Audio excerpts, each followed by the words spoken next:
The Met Office has issued a level 3 heat health watch warning, and they've been urging everyone to keep an eye on people who might struggle to adapt to this extreme heat. Meanwhile, campaigners are calling on the government to cancel licences extending the badger cull. They say that badgers being kept in cages are being allowed to die of thirst or heat stroke. It's a real concern for all sorts of animals, this hot weather. But let's speak now to the Chief Executive of the Badger Trust, Dominic Dyer. He's in our central London studio. Dominic, I hope we've got the air conditioning on for you this afternoon, because things are heating up. Tell us why badgers are of particular concern in this hot weather for you.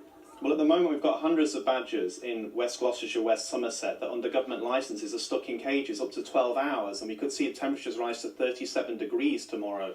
So those animals are at real risk of dying of heat exhaustion and dehydration. It's extremely cruel. This breaks the Animal Welfare Act. We've made it very clear to the government and Natural England, the agency responsible for licensing, that they should stop this culling process. We're very, very concerned because also we've got badgers dying all over the place. Young cubs are dying.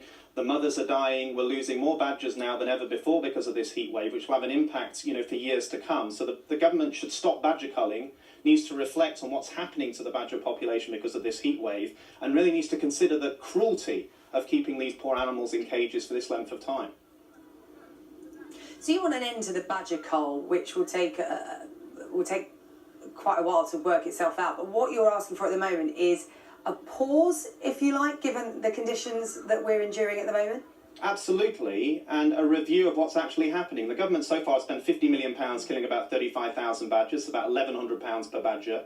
If we look at what's happening, I was in Derbyshire last week, we're vaccinating badgers there very successfully for about £90 a badger, so about a tenth of the cost. So vaccinating and releasing the animals rather than cage trapping them in these extreme heat conditions for extended periods and then shooting them in the morning. There's no evidence that culling badgers is lowering bovine TB in cattle. It's hugely expensive, clearly, and it's very, very cruel. And we're saying to Michael Gove, who was down in the West Country yesterday celebrating the release of beavers, we all welcome that. But badgers are a protected species. It's an absolute national disgrace that these animals are being killed in such large numbers, that the government is not taking account of the heat wave having a massive impact on their overall population, and it's allowing these animals to be kept in cages for such a long period. Even Natural England's former Director of Science and Evidence, Andrew Wood, has said the last few days that if the government has advice it gives to owners of dogs not to keep them in cars, why does it allow badgers, a protected species, to be kept in cages for such a long period where they're going to die of heat exhaustion as well? So this really has to be tackled.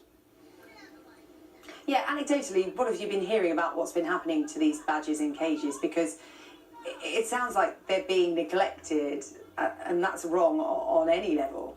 Well, basically, these are what's called supplementary cull licences that the government introduced last year, and we're challenging those in the High Court. We await a judgment the next 2 weeks on this issue. One of the key problems we had with these licences, there was no monitoring in place. So basically, farmers and cull contractors can lay cages, can trap badgers with no one keeping an eye on them at all, no one making sure that they're actually taking account of animal welfare concerns, and can kill these badgers away from anyone scrutinising them. And when we now have these record temperatures, this is really making it a lot worse. So we've got evidence of badger contractors, cull contractors, driving around in quad bikes, digging in these cages. We know the licenses have been in place since the beginning of July, but we have no idea at all how many badgers are dying at the moment, where those badgers are being disposed of, and the government are just not listening. Michael Gove is not acting on this, Natural England is not acting on this. The British Veterinary Association quite rightly have raised concerns. The Born Free Foundation, who I also work for, have raised concerns. The Badger Trust, the League Against Cruel Sports, a whole range of organisations are now calling on the government to take action. This really is undermining Michael Gove's reputation as someone who cares about the environment and animal welfare. He must act now.